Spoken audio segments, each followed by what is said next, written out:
"I'm a big boss now," Brandon Cole shouted, standing on a cafeteria table like he'd just discovered a new religion. He looked ridiculous, too many cologne spritzes, sleeves rolled up exactly the wrong amount, the kind of grin that advertised entitlement, but the sound carried. People looked up, forks paused in midair. The entire break room, which had been full of the usual Monday haze, went alarmingly quiet. Then he pointed at me, slow and theatrical, as if he were selecting a contestant on a terrible reality show. "Julia Hayes," he announced, loud enough for the whole floor, "you're out." The cafeteria fell into a hush so absolute it sounded like a held breath. I'd been in that building for 11 years. I'd known the blueprint of the place better than most maps taped to executive office doors. I'd signed the leases, negotiated the vendor clauses, chased down compliance renewals at 2 in the morning. But none of that mattered to him. He had a camera-ready move to make and he made it. I didn't scream. I didn't beg. I didn't roll my sleeves or clap back. I reached inside my satchel and brought out the weathered ring of keys I'd carried since my first week. Keys to the boiler room, the server closet, the cardio-locked vendor boxes, the mechanical panels nobody thought about until something went wrong. I held them up like a quiet offering. "Good luck," I said. Brandon smirked, like he'd just solved the world's hunger problem. "We'll be fine," he said to his gathered audience. "Dead weight off the boat." People laughed on cue somewhere near the back of the room. They were being polite, but their eyes lingered. They had seen me under fluorescent lights for a long time, moving through messes and making them not messy anymore. They had seen the way I handled the panic calls at 3 a.m., the fire permits, the vendor meltdowns. But public ritual is persuasive. A spectacle convinces people of things that 10 years of competence cannot. I packed my bag. I walked past reception, past the framed mission statement I'd helped draft, past the motivational poster that said teamwork makes the dream work. I paused long enough to straighten it before I left, some small private ritual, and then I stepped into the parking lot. The thing about being pushed out of a place that depended on you is that you suddenly see what everyone else took for granted. Where they had seen a woman who kept the wheels greased, I felt, at that moment, the weight of everything I knew. I sat in my car for a while, fingers running over the ridges of the keys. Not because I wanted to start a war, but because those little metal teeth were a ledger of my life. Logins, vendor contacts, legal signatory names, renewal dates, and the buried clauses people forgot they had signed. Later that night, I opened a battered blue binder in my kitchen labeled Facilities, Protocols Custodian. The founder, back when we were a ragtag team of optimists working out of a converted closet, had trusted me with the operational memory of the company. He'd said then, with the kind of earnestness only an entrepreneur can have, "If you understand both the wires and the rules, you can keep this from burning when it rains." He handed me a pen and a line on the paperwork, and I signed until my hand ached. That signature had meant more than an office key. It had been a legal peg in the scaffolding of the organization. I didn't plot. I didn't smoke out a revenge plan with a grudge committee. I did something less theatrical. I stopped doing what I had always done. Some jobs live on autopilot. Systems trust certain people, and without those people, the systems wait. They squeal softly at first, an auto-approval queue that times out, a vendor renewal that goes unsubmitted. Those small unattended things sound like nothing. But neglect accumulates into soft rot. When the rot meets a fragile architecture, one helmed by a man who thinks showmanship equals infrastructure, the result is structural. Brandon found that out in stages. First there was payroll, a secondary approval token, tied to my administrator account through a two-factor vestigial system, timed out. Checks were generated but stalled in processing because the failsafe expected a human signature that no one had replaced. People got irritated texts. Directors ran up and down corridors like startled birds. Finance slapped the table and demanded immediate escalation. Get the custodial overrides issued, Brandon barked, flailing like a man reading a manual upside down. Ramesh, head of IT, tried to explain steady-faced, but his words were stuffed with terms Brandon couldn't translate and had no patience for. The root issuer is still registered to Julia Hayes, he said. You can't provision new authorizations without a recorded handover. The federal verification will flag it. Backdoor it, Brandon said. Hack it, brute force it, call your cousin who knows someone. Ramesh's jaw tightened. We designed this to resist that. It's compliant. If you break it, you trigger tamper evasion. We lose continuity certification. By the time Brandon realized backdoor wasn't business acumen, the vendor for their primary cloud hosting had suspended new services. Pending compliance confirmation, bleated across vendor dashboards like a bad voicemail. A $450,000 invoice went unpaid because the renewal request had not been properly filed. The contractor put the account on hold. Then a compliance auditor pulled up the company's federal filings and found the name Julia Hayes listed in multiple critical roles: custodial officer for infrastructure leases, primary signatory on certain GSA filings, and the on-record contact for vendor escalations. When auditors see mismatched status and absence of transfer logs, they stop asking and start marking. The ripple effect was quiet at first. A spike in help desk tickets. A missed maintenance window that ballooned into a server synchronization failure. A chilled wing in the west building that spiked dangerously during an extremely hot summer afternoon. Because nobody provisioned the backup algorithm that required dual approval. Tenants swore they smelled burning wires before they smelled anything else. Brandon held more panicked meetings. He discovered that outrage could not substitute for institutional memory. He appointed Bryce, his college friend with an enthusiasm for scale, and a talent for deleting production configs while playing with API tokens, to manage IT. The man had once set off a building lockdown trying to install a mod on a laptop. Within days of his ascension, internal email broke, DNS hiccuped, and a junior analyst was reduced to sending urgent financial memos via an ancient fax the company kept for tax audits. But the big blow came when Elworth Tech, a $200 million partner they had been courting, asked for a pre-close credential audit. It's the kind of bureaucratic habit that ends deals in 6 quiet steps. Legal at Elworth did what legal teams do. Check names, check signatures, verify custodial chains. They asked to confirm the chain of custody for network controls and compliance officers. Who is Julia Hayes? Their counsel asked in an email that smelled of polite caution. We see her listed in your public filings as custodian of record on several vendor and federal documents. Can you provide verification of transfer? Panic moved faster than Brandon's spin machine. We'll have it sorted, he said, smiling into a camera like a man who'd read a PR playbook once. HR tried to retroactively file offboarding forms. Legal attempted to backdate authorization entries. The federal portal flagged the retroactive changes. Suspicious submission. Provisional verification hold.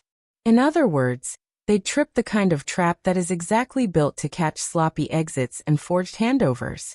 Elworth iced the deal. It wasn't an accusation. It was risk management. Until compliance custody is clarified and verified, we will pause finalization, Benjamin Krall wrote politely. The legalese was precise and terminal. The founder, who'd been on sabbatical chasing some wellness retreat with crystals and quietly choked down kale, flew back when the board called. He was gray at the temples and furious in a way that scaled differently from Brandon's performative rage. The founder's voice was the kind that once moved nations. He sat in the boardroom and read the documents like a man rereading contracts he half remembered signing. You fired her? He said, single syllable, small and lethal. It happened, Brandon offered, the tone of a man who'd just been handed a riddle and a Bible. He tried to smile through the fog. You didn't offboard her legally. You handed her keys and then called it symbolic. Michael, the general counsel, said. He tapped a thick folder on the table. You invalidated major compliance structures. The founder rubbed his face, the way people do when waking from a nightmare. We have leases in her name, he said slowly. Transition highlights in her signature. Irrevocable clauses tied to custodial authority. Silence pooled at the table. Brandon's smirk thinned. He tried to deflect, to spin, to blame the old systems. We needed to be leaner. We needed innovation. But legal does not care about lean. Legal cares about record trails. The board did what boards do: triage. They called external counsel. They asked for emergency filings. They muttered about damage control and reputations. The market smelled smoke. The rumor mill that had once fed Brandon's narrative turned and began to churn on him. Investors texted with polite but pointed concerns. Elworth's pause became a signal that drifted into other accounts. Prospective partners called their counsel and quietly asked, "Have you heard anything?" I did not gloat. I did not leak. I answered the call when Benjamin from Elworth asked directly. I told him the facts. Not speculation, not brimstone, just the straightforward truth. I was terminated without a formal offboarding, I said. I am no longer employed and cannot vouch for the company's current access posture. There were attempted logins from odd IPs after my termination. I did not authorize them. When truth is spoken plainly and professionally, it cuts cleaner than a rant. Elworth pressed pause. The board felt the loss not as a scandal but as a calculus. Money shifted. Contracts cooled. The company lost its momentum. I had options. I had offers. I'd quietly been running side consulting for months, small clients, steady work. After 11 years, I had built my own little ledger of reputation and small triumphs. One mid-sized client asked, in a hesitant voice that said more about their exhaustion than anything else, "Would you rebuild what they had? We can't keep being let down." I said yes. Not because I wanted revenge. Because I wanted to work where people valued the texture of labor, not the loudness of announcements. Because there's a kind of dignity to fixing things properly.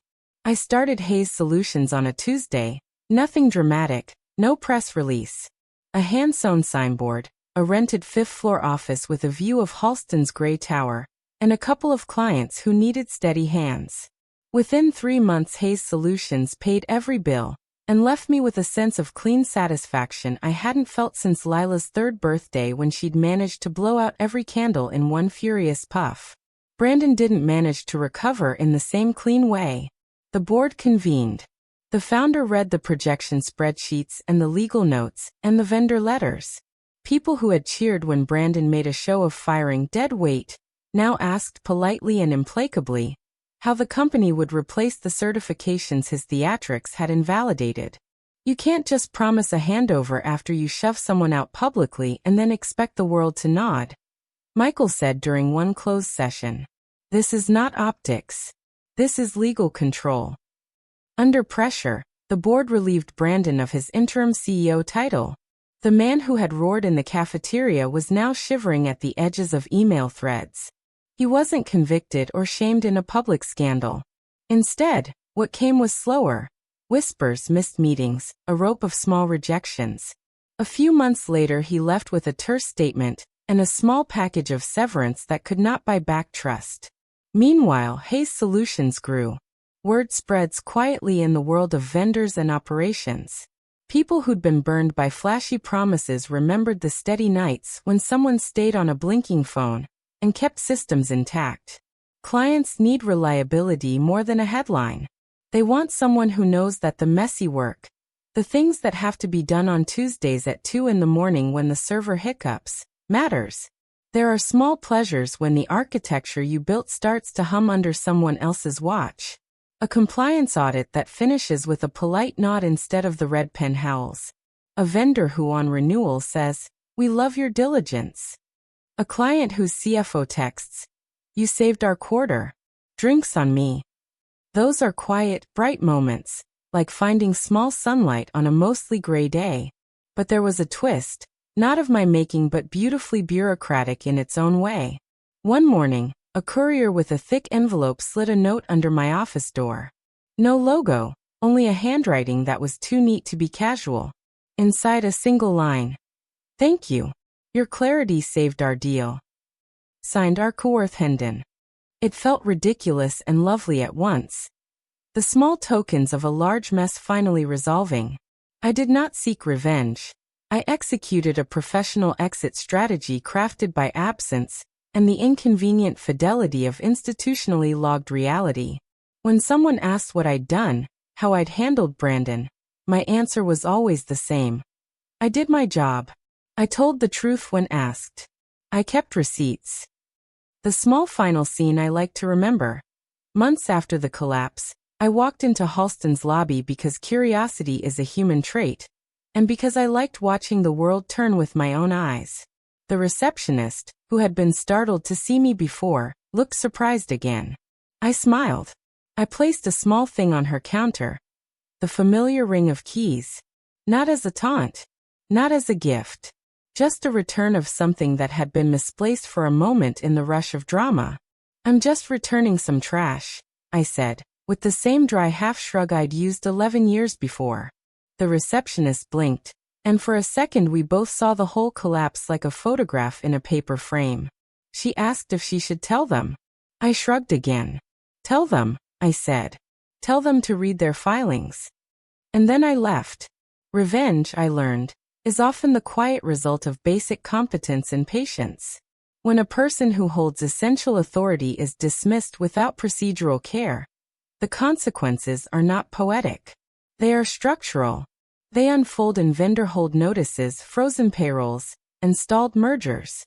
They are not dramatic in the way movies make them. They are slow, petty, and undeniable. If he had asked, had sat at a table and negotiated, had respected the processes, Brandon might have found redemption. But spectacle is fragile. It cracks when the world asks for receipts. Hayes Solutions continued to grow. Lila learned to blow out candles with dramatic flair, now joyous with 2 parents who could afford a good pizza. The town hall room at Halston sometimes had fewer people, sometimes less laughter. The founder never admitted he had been wrong about his nephew in a speech, but he did sign a new set of audit controls that made the company leaner for the right reasons. I was not interested in humiliation. I wanted understanding. And in the end, the most satisfying piece of judgment was that now, when companies ask for proposals and want someone to run through worst-case scenarios and be the person who shows up at 3 a.m., they call Hayes Solutions. They ask for the woman who kept the lights on. Not for the drama but for the work. On warm mornings, when the paper blinds filter the sunlight into thin slices, I sometimes think back to that cafeteria, to the ridiculous grin, to the protein bar, to the man who thought a spectacle could replace scaffolding. I think about the small uncharged responsibilities people ignore until the air is thick with smoke. I think about the way competence compounds. And I think about gravity, how you pull the support beams out from under a building and then wait. Not for delight, not for vengeance, but to see how the structures shift and whether anyone will remember to pick up the pieces with care. People ask if I'm proud. I tell them yes softly, not because I toppled someone, but because I built something again, without shortcuts, without the need for applause. There's a deep comfort in that, and when the lights steady and the servers hum and the vendors sigh into compliance, it feels a little like home. So if you listen to this and think such a thing could never happen to you, remember, systems have memory. People do not. Keep receipts. Record transitions. And if you must fire someone, do the paperwork. The world is practical in the boring ways that make dramatic gaffes fatal. And if you're the kind of person who enjoys stories like this, quiet revenge served with receipts and a professional aftertaste, hit subscribe. Because as long as there are people who confuse showmanship for stewardship, there will be more of these tales to tell.